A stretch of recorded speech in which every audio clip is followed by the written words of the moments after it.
সুপ্রিয় দর্শক মণ্ডলী আসসালামু আলাইকুম। আশা করি সকলে ভালো আছেন। আজকের ভিডিওতে দেখাবো আপনারা কিভাবে আপনার নগদ অ্যাকাউন্টের ব্যালেন্স চেক করবেন।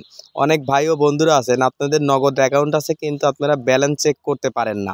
আজকের এই ভিডিও দেখে আপনি শিখতে পারবেন কিভাবে আপনারা নগদ অ্যাকাউন্টের ব্যালেন্স চেক করতে হয়।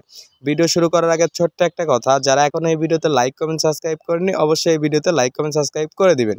বেশি কথা বলবো না ভিউয়ার, চলেন ভিডিও শুরু করা যাক। আপনারা শুরুতে চলে যাবেন ফোন গ্যালারিতে যাওয়ার পরে কল সেটিং অপশনে চলে যাবেন। তারপরে ডায়াল প্যাড আপনাদের মাঝে ওপেন হয়ে যাবে। এখান থেকে আপনারা 167 হ্যাশ দিয়ে কলে চাপ দিবেন। দেখেন 167 হ্যাশ দিয়ে আমি কলে অলরেডি কিন্তু চাপ দিয়ে দিছি। তারপরে আমাদের মাঝে যে সিমে বিকাশ আসবে সেই বিকাশ সিমটা কল দিয়ে দিবেন। কল দেওয়ার পরে একটু লোডিং নেবে, এরকম ইন্টারফেস শো করবে। এখান থেকে জাস্ট কী করবেন, অন নাম্বার তুলে সেন্ড করে দিবেন। এই যে বিকাশ মাই নগদ এই অন নাম্বার তুলে এখানে সেন্ড করে দিলাম। করার পর আপনাদের মাঝে অনেক কিন্তু অপশন চলে আসবে। এখান থেকে দেখতে পারবেন মাই ব্যালেন্স চেক, নগদ ব্যালেন্স চেক। তারপরে যে অনে আছে ওই অনে ক্লিক করে দিবেন। ক্লিক করে দেওয়ার পরে আপনাদের মাঝে কিন্তু নগদের যে আপনাদের পিন নাম্বার সেই পিন নাম্বার কিন্তু এখানে বসিয়ে দিবেন।